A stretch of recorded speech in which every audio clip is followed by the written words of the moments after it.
அது அத்தை நடந்ததுக்கெல்லாம் நான் தான் காரணம். ராகவ்,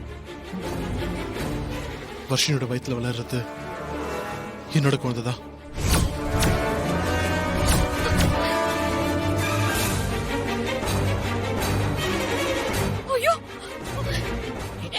அத்தை, இவர் என்னடி சொல்றாரு?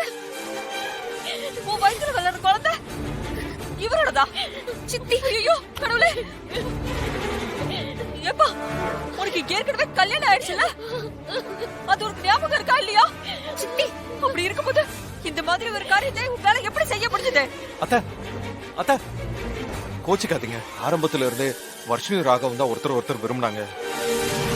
ஸ்ரீஜா ராகவ் லைஃப்குள்ள எப்படி வந்தானு உங்களுக்கே தெரியும்ல. ஐயோ, எனக்கு தெரிஞ்சு என்ன பிரயோஜனம்?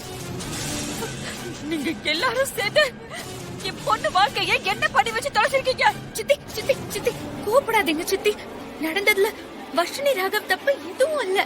நான் என்ன நடந்ததுன்னு பொறுமையா தெளிவா சொல்றேன். வேண்டாம், யாரும் எதுவும் எனக்கு சொல்ல வேணாம். சரி தப்பு கேட்டா மட்டும் வர்ஷினி வயித்துல வளர்ற குழந்தை இல்லன்னு ஆயிடுமா? சொல்லு, இல்லன்னு ஆயிடுமா? அக்காவும் தங்கையுமா கூடி கூடி பேசும்போதே நான் சந்தேகப்பட்டேன். ஐயோ, என் தலையில இப்படி ஒரு இடியை இறக்குவீங்கன்னு நான் கொஞ்சம் கூட எதிர்பார்க்கவே இல்லை.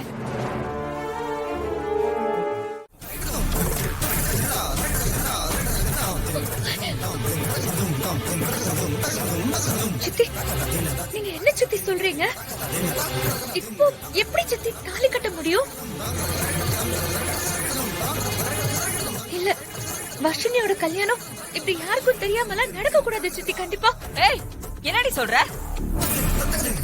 ஊருக்கு தெரிஞ்சு கல்யாணம் பண்ணி வைக்கிற நிலைமையில எங்க பொண்ணு நின்னுட்டு இருக்கா? ஏய், இத பார், நான் சொன்னதுதான். என் முடிவுல எந்த மாற்றமும் கிடையாது. இப்பவே என் பொண்ணு கழுத்துல ராகவ் தாலி கட்டியே ஆகணும்.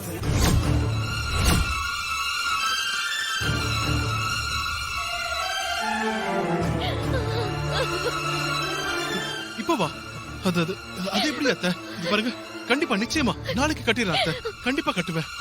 நாளைக்குங்கிற பேச்சுக்கெல்லாம் இங்க இடமே இல்ல தம்பி. இப்பவே இந்த நிமிஷமே இந்த இடத்துலயே வர்ஷினி கழுத்துல தாலி கட்டியே ஆகணும். கட்டுறீங்க. சித்தி, அம்மா, சித்தி. இசை, இப்ப என்ன பண்றது? எனக்கு சத்தியமா ஒண்ணுமே புரியல.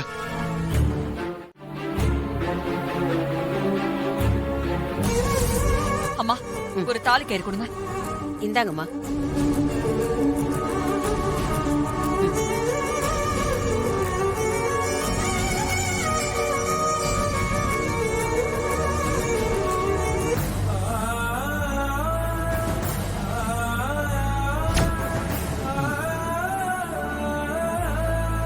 சாமி, சொல்லுங்கம்மா.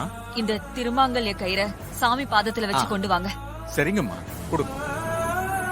ஓம் சர்வ மங்கள மாங்கல்யே சிவே சர்வார்த்த சாதகே சரண்யே த்ரயம்பிஹே கௌரி நாராயணி நமோஸ்துதே. அம்மா தாயே, நான் எடுக்கிற இந்த முடிவு சரியா தப்பான்னு எனக்கு தெரியல.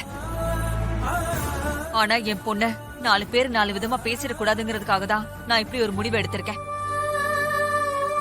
ஒத்த மகளை பெத்து அவ கல்யாணத்தை எப்படியெல்லாமோ நடத்தணும்னு கனவு கண்டிருப்பேன். ஆனா கடைசியில இப்படி யாருக்குமே தெரியாம அவசரமா நடக்கும்னு நான் நினைக்கல. எது எப்படி இருந்தாலும் என் பொண்ணோட வாழ்க்கை நல்லா இருக்கணும். நீதான் அவளுக்கு துணையா இருக்கணும்.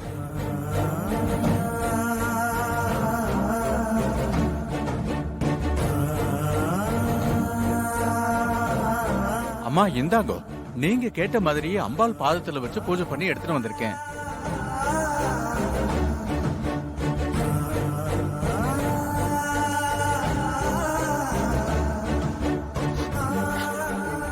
தாயே, அம்மா,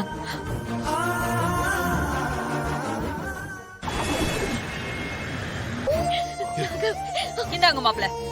அம்மன் பாதத்துல வச்சு கொண்டு வந்த இந்த தாலிய இப்பவே என் பொண்ணு கழுத்துல கட்டுங்க. அத்தை,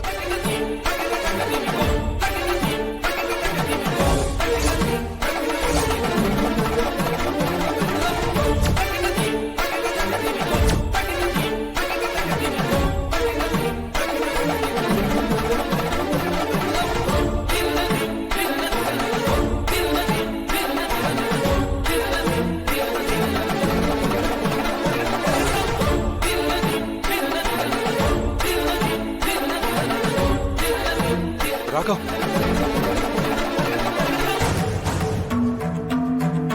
என்ன மாப்ள அவங்க எல்லாரையும் பாத்துட்டு இருக்கீங்க?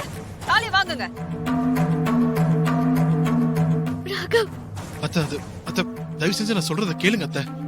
யாருக்கும் தெரியாம அவசரமா வர்ஷினிக்கு நான் தாலி கட்ட விரும்பல அத்தை, ப்ளீஸ். எப்படி மாப்ள?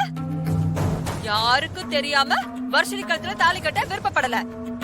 வர்ஷினி வயித்துல வளர குழந்தை என்ன 4 பேருக்கு தெரிஞ்சா வளருது? இல்ல இல்ல.